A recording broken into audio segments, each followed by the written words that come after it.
मोठमोठे लक्झरियस असे दागिन्यांचे शोरूम उभारायचे। आपली कंपनी ही इंटरनॅशनल कंपनी आहे असं भासवायचं। आपल्या कंपनीमध्ये गुंतवणूक केल्यानंतर आपल्याला कंपनीच्या नफ्यामधून खूप भरघोस मोठा असा परतावा मिळेल याची गॅरंटी द्यायची।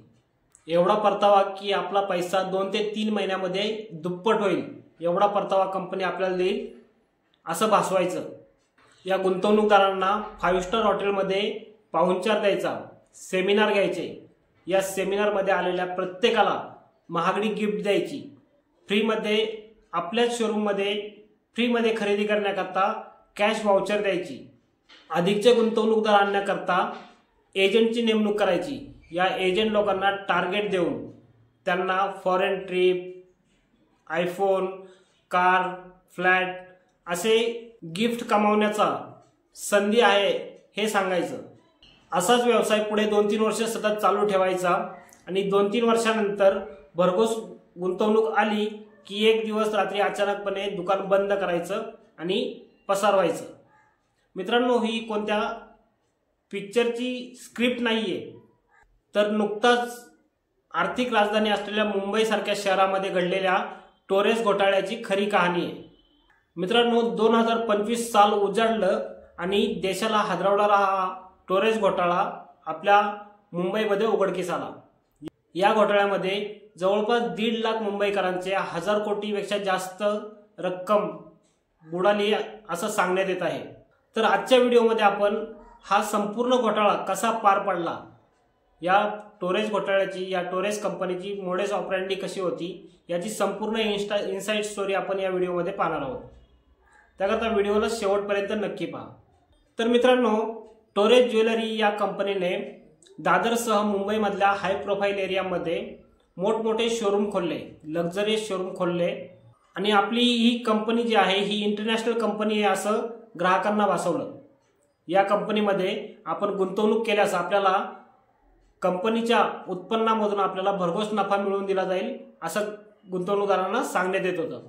असे मोठमोठाले गुंतवणूकदार मिळवण्याकरता कंपनीने मुंबईसारख्या ठिकाणी 5 स्टार हॉटेलमध्ये सेमिनार घ्यायचा धडाका चालू केला। हे सेमिनार अटेंड करणाऱ्या प्रत्येकाला कंपनी आपल्या शोरूममध्ये खरेदी करण्याकरता कॅश वाउचर द्यायची, त्यासोबत डायमंडच्या रिंग यांना गिफ्ट दिल्या जायच्या।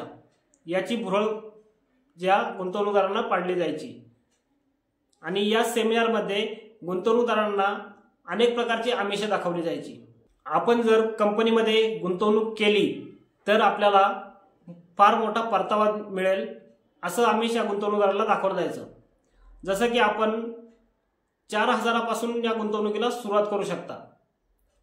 4000 पासून ते 1 लाखापर्यंतच्या गुंतवणुकीवरती आपल्याला प्रत्येक आठवड्याला 4% पर्यंत नफा मिळत होता। म्हणजे आठवड्याला 4% म्हणजे महिन्याला 16% परतावा आपल्याला आपल्या गुंतवणुकीवरती मिळेल। हीच गुंतवणूक जर आपली 1 लाख ते 5 लाखाच्या दरम्यान असेल तर आपल्याला आठवड्याला 6 ते 8% म्हणजे महिन्याला 24 ते 32% पर्यंत नफा मिळवण्याचा आपल्याला आमिष दिला जात होता।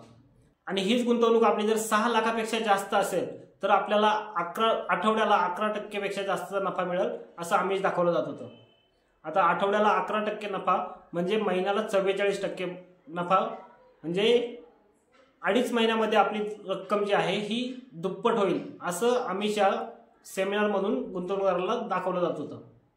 तसंच येथे गुंतवणूक केल्यानंतर आपल्याला मिळणाऱ्या नफ्यासोबत आपण व्यवसायही चालू करू शकता। कंपनीसोबत आपण एजंट म्हणूनही काम करू शकता। एजंट झाल्यानंतर आपल्याला आपण आणलेल्या गुंतवणूकदाराच्या रकमेवरती, आपण जर एखादा गुंतवणूकदार आपल्या मार्फत आला तर त्याच्या गुंतवणुकीवरती आपल्याला 20% पर्यंतचं कमिशन दिलं जायचं आणि या कंपनीकडून एजंटला काही टार्गेट दिली जायची। ही टार्गेट जर अचीव केली तर आपल्याला foreign trip, 2 wheeler, car, flat असे गिफ्ट मिळतील असं आमिष दाखवलं जायचं। यामधून हे एजंट लोक सुद्धा जास्तीत जास्त गुंतवणूक कशी आणता येईल कंपनीमध्ये याकरता काम करायचे। येथे गुंतवणूक केल्यानंतर आपल्याला एक डायमंड गिफ्ट दिला जायचा, परंतु हा डायमंड म्हणजे हिरा नंतर खोटा आहे हे निदर्शनास आलं, परंतु तोपर्यंत खूप उशीर झालेला होता। सुरुवातीला कंपनीने हा परतावा जो आहे तो प्रत्येक आठवड्याला अगदी वेळेवर आपल्या गुंतवणूकदारांना पोच केला। गुंतवणूक जोपर्यंत कमी होती तोपर्यंत हा परतावा वेळेवरती गुंतवणूकदारांना भेटत होता। याकरता कंपनीने सुरुवातीला सर्वसामान्य गुंतवणूकदारावरती भर दिला। जसे मुंबईमधले फळ विक्रेते, भाजीवाले, टॅक्सी रिक्षा ड्रायव्हर, किरकोळ दुकानदार वगैरे असे सर्वसामान्य गुंतवणूकदार जे आहेत यांच्यावरती भर दिला।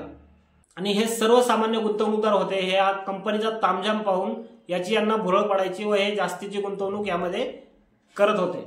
हळूहळू कंपनीने मोठमोठे गुंतवणूकदार, नोकरदार, व्यावसायिक यांनाही या परताव्याची भुरळ पाडली व आपल्या कंपनीमध्ये गुंतवणूक करण्यास भाग पाडलं।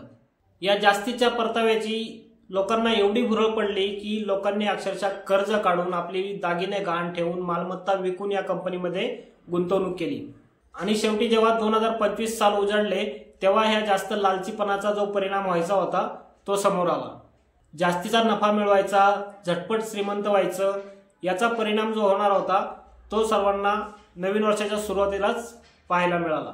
2025 साल उजाडलं आणि 1 जानेवारीपासून हे टोरेसचं कोणतंही शोरूम पुन्हा उघडलं गेलं नाही। गुंतवणूकदारांनी 2 ते 3 दिवस वाट पाहिली। नंतर 3 तारखेला हे गुंतवणूकदार टोरेसच्या शोरूम समोर जमायला सुरुवात झाली, परंतु तोपर्यंत खूप उशीर झालेला होता। या कंपनीचे संचालक आपला गाशा गुंडाळून परदेशामध्ये तोपर्यंत विसावले होते। आतापर्यंत या घोटाळ्यामध्ये 3 जणांना अटक करण्यात आलेली आहे व या घोटाळ्याची व्याप्ती ही 1000 करोडपेक्षाही जास्त असल्याचा अंदाज बांधण्यात येत आहे। 1.5 लाखपेक्षा जास्त मुंबईकरांना या गुंतवणुकीमुळे आपला कष्टाचा पैसा गमवावा लागला आहे। मित्रांनो, या घोटाळ्यामध्ये प्रत्येक गुंतवणूकदाराने आपल्या नातेवाईक, जवळचे मित्र यांना या घोटाळ्यामध्ये ओढून घेतलेलं आपल्याला पाहायला मिळते। मित्रांनो, आपण कायमच लोकांना सावध करण्याचा प्रयत्न करतो, परंतु जास्तीचा परतावा आणि या आमिषांना बळी पडून गुंतवणूकदारांना याची भुरळ पडते व हे झटपट श्रीमंतीच्या लालसेपोटी हे लोक आपला कष्टाचा पैसा यामध्ये गमावतात। याकरता मित्रांनो, वेळी सावध व्हा। कोणी जर आपल्याला वार्षिक परतावा हा 15% ते 18% याच्यापेक्षा जास्त जर सांगत असेल, पुन्हा ऐका, जर 15 ते 18% वार्षिक परतावा याच्यापेक्षा जास्त परताव्याचा आमिष कोणी दाखवत असेल तर वेळी सावध व्हा। हा नक्कीच स्कॅम असू शकतो आणि यामध्ये आपण फसू नका। अशा होणाऱ्या घोटाळ्यांपासून आपल्याला सतर्क करणे हाच हा व्हिडिओ बनवण्यामागचा उद्देश आहे। मित्रांनो, हा व्हिडिओ आपल्याला आवडल्यास व्हिडिओला लाईक नक्की करा आणि आपल्या नातेवाईक व मित्रांना शेअर करायला विसरू नका। धन्यवाद।